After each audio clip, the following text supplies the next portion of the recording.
Buenas tardes a todos y a todas y bienvenidos a una edición más de esta sesión Santurtzi Lunes Cuidadores, Santurtzi Herri Zaintzailea, Ciudad Cuidadora. No me tocaba a mí ser yo quien hablara en este momento, pero nuestra compañera, la psicóloga experta en el tema emocional en este momento, por problema de salud pandémico en el que cada vez estamos más habituados a vivir, no nos puede acompañar hoy, lo hará en la siguiente sesión y contaremos con su aportación, pero no queríamos dejar de acudir a la cita de alguna manera. Yo soy Julio Gómez, soy médico del Hospital San Juan de Dios, coordinador del Servicio de Cuidados Paliativos, y el tema del que queríamos hablar esta tarde es la gestión de las emociones por parte de los cuidadores. Entonces, quisiera poder aportaros alguna reflexión desde mi experiencia como médico que está acompañando a personas desde hace 18 años. Y espero que os pueda servir y espero, aunque sea brevemente, suplir la aportación de Saila Fernández, que próximamente contaremos con ella. Bueno, una primera aportación o reflexión a tener en cuenta es que las emociones en sí mismas no son ni buenas ni malas. Tenemos que pensar que son una experiencia humana normal, fundamental, y que la mayoría de ellas acontecen porque tocan. Si estamos con un ser querido enfermo o un ser querido fallecido o tenemos una situación difícil en nuestra vida, lo normal es experimentar emociones. Y nos quieren decir que estamos vivos, porque para poder sentir hay que estar vivo, ¿no? Y que sentimos, y que poder sentir es algo profundamente humano. Entonces, la primera cosa sería pensar que no nos debemos asustar de las emociones, ¿vale? Entonces, esta es una primera idea que quiero destacar.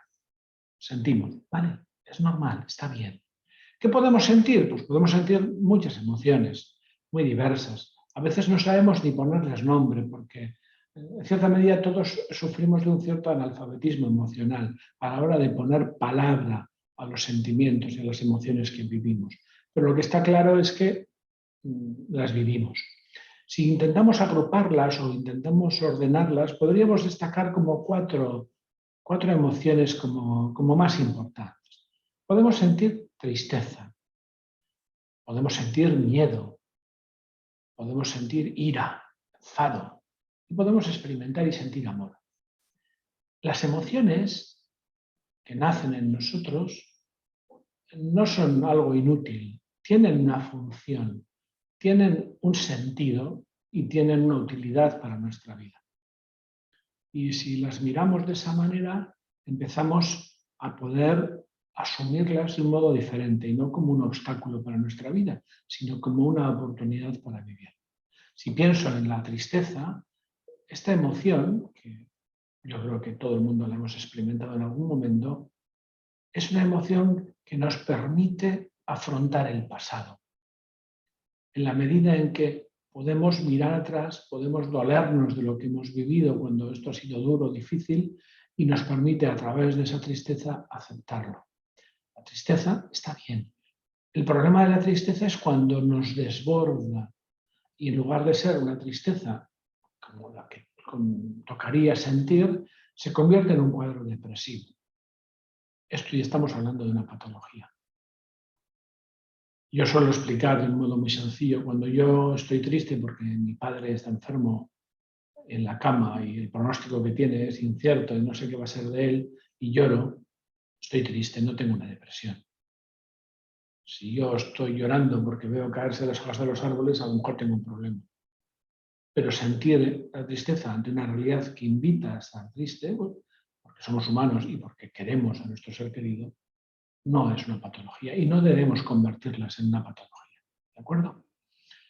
Si pensamos en la ira como emoción, la ira tiene una función y es ayudarnos a vivir en el presente. Nos defiende de las agresiones que podemos sentir en el presente. No debemos negar el derecho al enfado en un momento determinado, porque gracias al enfado, al cabreo, dicho en lenguaje más coloquial, A veces encontramos la energía suficiente para enfrentar una situación. Y al mismo tiempo, esta ira nos permite defendernos. A veces cuando limitamos la posibilidad de enfadarse a un niño, cuando no le enseñamos a enfadarse, pues le estamos coartando la posibilidad de defenderse. Y la ira es un sentimiento normal cuando uno se siente agredido. De modo que se defiende y está bien defenderse. Cuando esta ira se desborda, como decíamos antes en la tristeza, caemos en otro problema diferente, que es la agresividad, el hacer daño a otros y demás. Y no tiene por qué ser siquiera porque me hayan hecho algo. Entonces, hay que distinguir la ira de un estado de agresividad y de violencia que sería una especie de alteración de esta emoción humana normal y asumible por cualquiera. No os lo he dicho antes, pero en la tristeza a veces también el problema es que no dejamos llorar, y cuando no dejamos llorar es cuando la emoción primaria, normal y natural se puede distorsionar y convertir en un proceso depresivo. Eso os animaré siempre a que la gente podamos expresar nuestras emociones sin ser juzgados por lo que sentimos. ¿De acuerdo? Otra tercera emoción es el miedo. El miedo nos sirve para afrontar el futuro. El miedo nos protege la vida. Si no tuviéramos miedo a cruzar una autopista, entonces pues a lo mejor nos atropellaría mucho más fácilmente. Cuando hablamos de los niños que no tienen miedo, es porque no son conscientes del riesgo de determinadas cosas. El miedo, en la medida en que lo vamos incorporando, nos protege. Cuando el miedo se desborda y se hace exagerado, se convierten en trastornos de ansiedad, de angustia, porque el miedo, si la tristeza nos ayudaba a afrontar el pasado y la ira nos ayudaba a afrontar el presente, el miedo nos permite afrontar el futuro. De modo que no asumamos riesgos innecesarios y lo afrontemos con cierta cabeza. Por lo tanto, el miedo es otra de las emociones que podemos encontrar y que podemos considerar que son sanas emociones y naturales emociones para cualquier experiencia vital. Y finalmente, la cuarta emoción, y no menos importante, pero que es una emoción integradora de todas las demás, hasta cierto punto, cuando uno va aceptando eso que siente, es el amor, la posibilidad de expresar el cariño y el afecto. Y la posibilidad de acoger y recibir este cariño y este afecto. Cuando una persona puede expresarlo y puede sentir que es recogido, puede encontrar una paz muy grande. ¿De acuerdo? Y os decía que estas cuatro emociones, resumiendo las muchas variantes de emociones que podemos llegar a tener, no son buenas ni malas, son emociones, son normales y nos hablan de que estamos vivos, de que sentimos y de que sentimos con naturalidad. ¿Dónde hay que estar alerta? Cuando estas emociones nos desbordan, cuando nos llevan a territorios donde ya va más allá de la respuesta normal a cualquier situación. Y en ese sentido puede ser un momento de pedir ayuda. Cuando hay más riesgo de que unas emociones naturales, normales, se desborden, cuando no tengo dónde sacarlas, dónde expresarlas, cuando no tengo quien me escuche mi dolor, mi enfado, o mi miedo, o mi amor, cuando lo expreso me juzgan por lo que siento y me dicen que no es para tanto y me niegan mi derecho a estar triste o no me dejan enfadarme o venga, no tengas miedo, no estés triste, como si uno pudiera premeditar lo que siente. ¿De acuerdo? Las emociones nos nacen, son humanas y lo único que podemos hacer ante las emociones de otro ser humano es acogerlas, aceptarlas como parte de la experiencia vital y desde ahí seguirán un camino en el cual podrán ir sanando y orientando hacia el crecimiento de la propia persona. ¿De acuerdo? Entonces, primera idea clave sobre las emociones se os quería trasladar. En segundo lugar, quería llevaros al terreno, ya que estábamos hablando de las emociones en el cuidado de otras personas como cuidadores, es que a la hora hay muchas cosas escritas sobre cómo la persona enferma afronta su enfermedad y cómo sufre un itinerario vital, emocional, a través del cual va asumiendo la enfermedad que tiene.